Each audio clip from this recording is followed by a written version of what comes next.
Welcome to the Develop Yourself podcast, where we teach you everything you need to land your first job as a software developer by developing yourself, developing your skills, your habits, your network, and more. My name is Aaron Hayslip. I am one of your hosts, and today it is going to be just me. We're going to be talking about how to prepare for a coding bootcamp. All right, if you go back to episode 1 of this podcast, which is really the premise or the thesis for the whole podcast, Develop Yourself, we talked about why people fail coding bootcamps, and really we focus on the positive side or the inverse of that, which is what causes people to be successful. What's the most common trait that I've seen bootcamp grads have?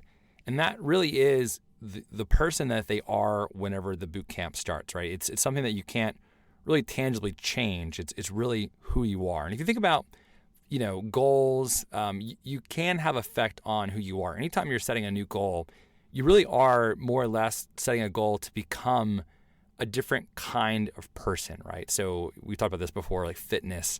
If you really want six-pack abs, there's no secret pill to six-pack abs. It's really you have to become the kind of person who would have six-pack abs. You have to become the kind of person who would choose to avoid carbs and who would choose to go to the gym 4 days a week and who would count their calories and et cetera, right? You have to become that kind of person. And the same is true with coding bootcamps. You have to become the kind of person who's going to do well in a coding bootcamp. But I wanted to get practical here and tell you really how you can prepare practically for a coding bootcamp. So besides becoming the kind of person that you need to be, one who is a high achiever, who's a hard worker, who's not scared of failure, all those mindset things, we'll talk about some of those here too. I want to walk through about 5 or 6 things that you can do to prepare to do well in a coding bootcamp. Let me caveat this with saying that constantly, I think the goal of, so I run a coding bootcamp. If you're just now tuning into this podcast, we have Parsity Online Code School. I've been running and starting bootcamps for about 7 years now. And the main goal that I feel like I'm working toward is getting people as prepared as possible for the bootcamp, or to be honest, just finding those who are as prepared as possible. We don't want to work with those who aren't prepared yet because it's going to end up being failure on both of our parts, and we want to make sure that we only find the low-hanging fruit who's going to do really well. And that's not a selfish thing. We then, therefore, invest on the other side of things, like with Dev 30, which is our 30-day kind of prep course that we go through, stuff like that.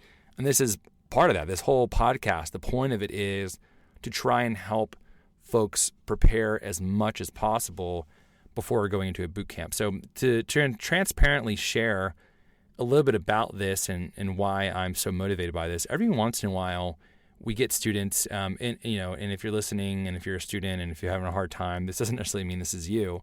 We get students who just aren't prepared, right? And we do everything we can to try and find folks who are prepared by having a code challenge. And actually, we've even recently made the code challenge more difficult so that we can sort of filter out our admissions process. So nowadays, you have to get 100% of the questions right on the first try. And that's just because we want to set the bar higher and people to prepare more. Not that we don't want you to become a student, but we want you to work harder during this phase of things to prepare as much as possible. So we've even had times before where we've seen a student who is not doing well, and we've come to them and said, hey, this isn't going well for you. We don't want to waste your time. We're happy to give you, the proportion of the time you haven't spent here back. And that's not our policy in terms of refund policy. It's not normally our policy. But we've done that because it's so important that you're prepared for your success. So all to say, let's dive into these, like I said, 5 or 6 things that I've got in my mind that I want to share with you when it comes to preparing for a boot camp. Now, number 1 has nothing to do with coding at all, but it's really your time and energy, and it's about focus, right? So if you haven't before, we had an episode a long time ago. We replayed it recently. It's episode number 63. It's called How to Focus When Learning to Code. And the gist of that is that you really want to get into a habit of coding often. You want to set your schedule around it. You want to decide this is going to be a big goal for you over these next, 6 months, probably maybe even a year, especially if you're going to do a part-time boot camp. Like we have a part-time boot camp, I can say that it is much harder to do the part-time boot camp because you're trying to juggle multiple things. And sometimes people switch from the full-time into the part-time because the full-time is too much for them. ends up not being much easier to do the part-time, especially because it's much harder to get that like cohesive feeling when everyone else is busy as well. So focusing, obviously learning how to be a person who can sit down for hours at a time and code is probably the number one way that you can begin preparing for a boot camp. And that's going to be, the prerequisite for you even learning anything about coding, or honestly anything at all, right? If you're going to learn guitar, for example, you've got to figure out how to focus. So listen to that episode, How to Focus When Learning to Code. If you have not, go ahead and pause this episode. Go listen to that one. Maybe you listen to 10 minutes of this, every time you're in the car. So it might be a few days before you're able to come back to this episode. But do me a favor. I think it will help you a ton if you think through and walk through the very, very practical steps that I'll advise you on in episode 63 of How to Focus When Learning to Code. Okay, number 2. I've said this a lot before, but it's worth mentioning again. Learn your first programming language. Like literally, if you're beginning this journey from scratch and you're thinking you want to do a boot camp and you haven't done any kind of coding before, or even if you have, I would say the first thing you need to do is to master the fundamentals of one programming language. I always say this is hard because you are doing all the work of learning to code without any of the benefits right here, right? You're going to have to learn the entirety of the language. Not all the knickknacks. You don't have to be an expert and go deep on it, but you're going to have to learn all of the basics of one language before you're able to really do anything real. And that's where things get addicting, is actually whenever you're able to sit down, think of a project, think of an app, and start building it. That's where coding becomes addicting, and it goes from I'm just learning some facts to I'm actually learning how to build. And then once you have a few tools with learning how to build, then you're off to the races. And actually, it's funny, I keep on using these guitar examples. Right now I'm trying to teach my 6-year-old son how to play guitar. And you can tell every time I teach him one thing, right? If I teach him one chord, it's almost like that's all he needs for a couple weeks, and then he can just kind of go nuts on it. So right now I don't know if you're familiar with guitar or not. Obviously, I don't know you, but there's a way to tune your guitar where if you want to play a power chord, which is like the rock chord, Jun Jun Jun Jun, all you've got to do is tune the top string down from E to D, and then you can play that D, A, D chord, and it's a chord, right? A root and a, what is that? A, B, C. I don't know. I'm not good at music theory.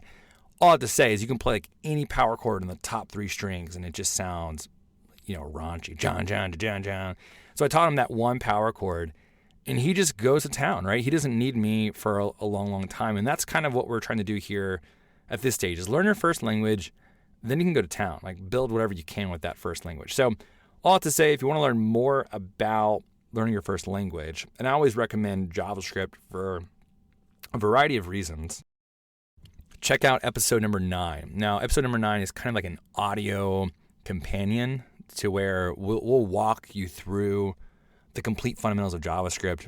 That should be paired with, we have a course called Dev 30. It's DEV30.xyz, dev30.xyz.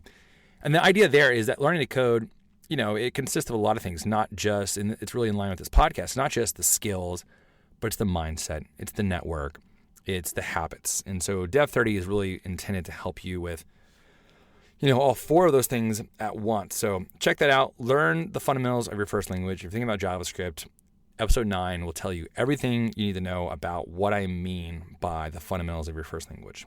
All right, so number 1 was focus. Learn to focus. Number 2 was learn your first language. Again, these are all things you're doing before a boot camp.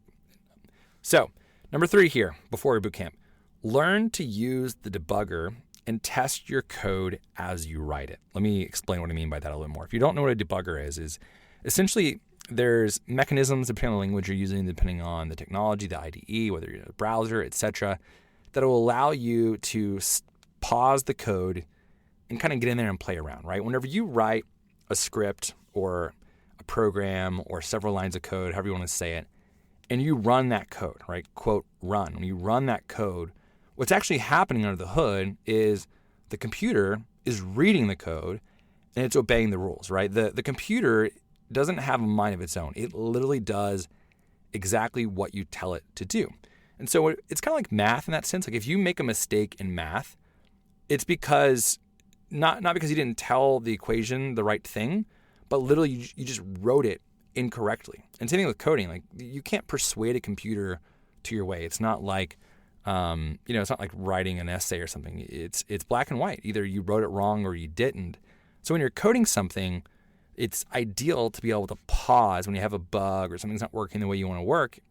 It's ideal to be able to pause the environment, step into it, look around, and trace your steps backward. And so we always talk about this in Dev 30, which is the idea of being able to like run a program, different ways and fiddle with it and play with the environment. And that's really where you want to be, is you want to be in a place where you can play with the code.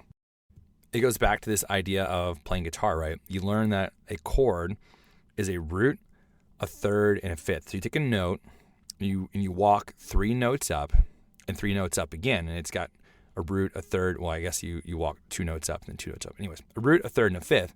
That's what makes a chord, right? Scientifically, there is a method, there is a theory of how a good chord is made and how it sounds nice. Now, to know that theory versus to actually just go with the flow is a different thing. And that's where we want you to get, is to be able to step into the code and not just know that when you write this for loop, it's going to loop through the entire array, but we want you to know why, right? And so it's always answering this question of why. And so learning to use the debugger in that environment will help you answer the question why. And if you know why, then you're actually learning. You're not just copying and pasting or doing as you're told. You're learning the why behind everything so that you can apply those principles elsewhere so that you can code more things. Now, practically speaking, the best part about learning how to use the debugger is being able to quickly debug your code, right? So one thing I always tell beginners is whenever you're writing a line of code, never trust that you did it right? Every little thing you do, press pause, run your code, evaluate it, see if there are any errors. Because if there are errors, then you can back up right now and start to check them. If you write 10 lines of code, for example, which isn't a ton, but if you write 10 lines of code and there's an error, it's going to be harder to find that error right now because maybe you made the error 5 lines ago. Whereas if every single line of code you write, you check and test it to see if there are errors, it's going to be really obvious. Like if you wrote console.log and you got an error, maybe you misspelled console, right? That's super easy. But if you write a whole program, it's going to be hard to figure out where your error is if there is an error. So learn to use the debugger and test your code as you write it all the time. I pretty much kind of write my code when it comes to JavaScript inside the debug console because I just want to be able to check all the time if there are errors. I don't trust myself, even now, to write more than 2 or 3 lines without having an error. All right, so those are the first 3 things. Learn how to focus when learning to code. Get your schedule going. Number 1, listen to episode number 63. Number 2, learn your first language. Learn the complete fundamentals of JavaScript. To understand what I mean by that, go back and listen to episode number 9 of this podcast. Number 3, there's not an episode for this, I don't think, but learn to use the debugger and test your code as you write it. So that brings us into number 4. If you have time to focus, if you know your first language, you're writing code, now what we want to do is practice the basics. So you might think, or you might be tempted rather, to go start learning React if you know JavaScript, or to start learning Node to build out backend web servers. And I say go for it, right? If that feels comfortable to you and you're able to do it, go for it. But my guess is you're going to need to work on the fundamentals more. So what I say, number 4 here, is to practice the basics. So go to Code Wars, excellent site for essentially just coding exercises.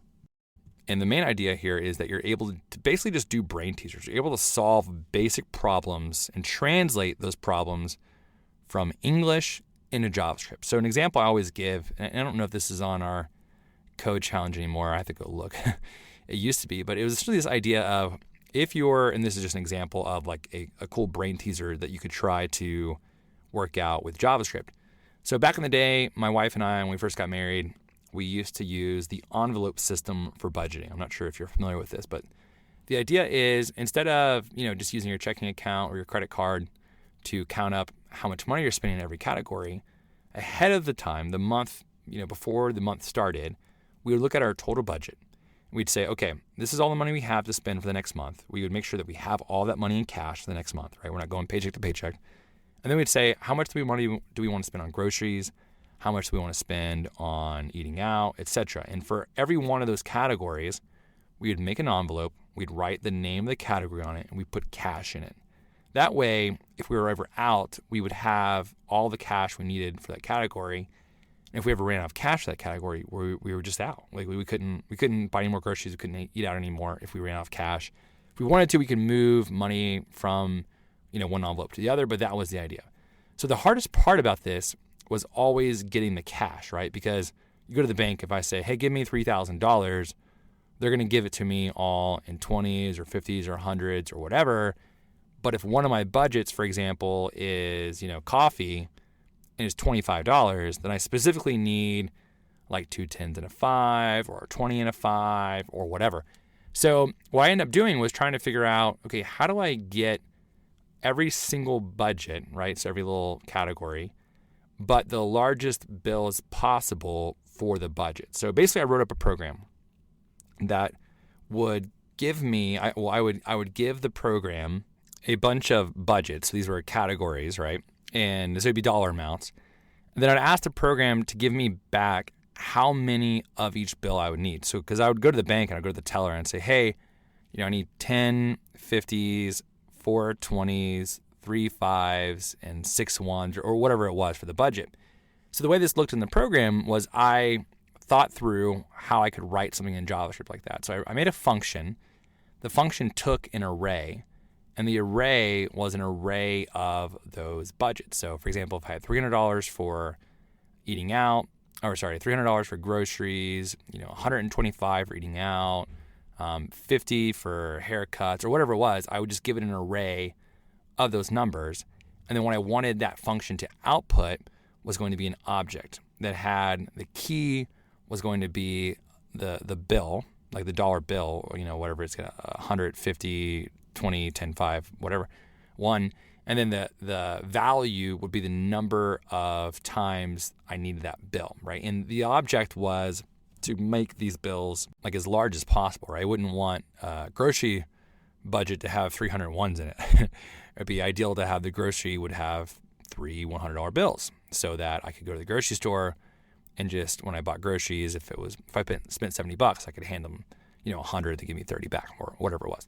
So anyways, all I have to say, that's the idea behind this step here is to practice the basics of you're just over and over and over drilling arrays, objects, functions. How do I combine these things to solve problems? And really what you're doing is you're figuring out the problem solving step, which is always the hardest step of learning to code because you're translating the English problem. Hey, I need to figure out how to get bills, right? The exact dollar amount bills for my budget into JavaScript code. And if you can do this well, then nothing else matters, right? Learning React will be easy. All the things that come after this will be easy. So practice the basics, do code wars, find different problems like that. Think of problems that you can solve using just JavaScript. Don't try to make it a real program.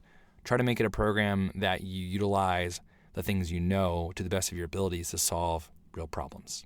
All right, number 5 here. So if you learn how to focus, you got your first language, you're learning to use the debugger. 4 was practicing the basics over and over again.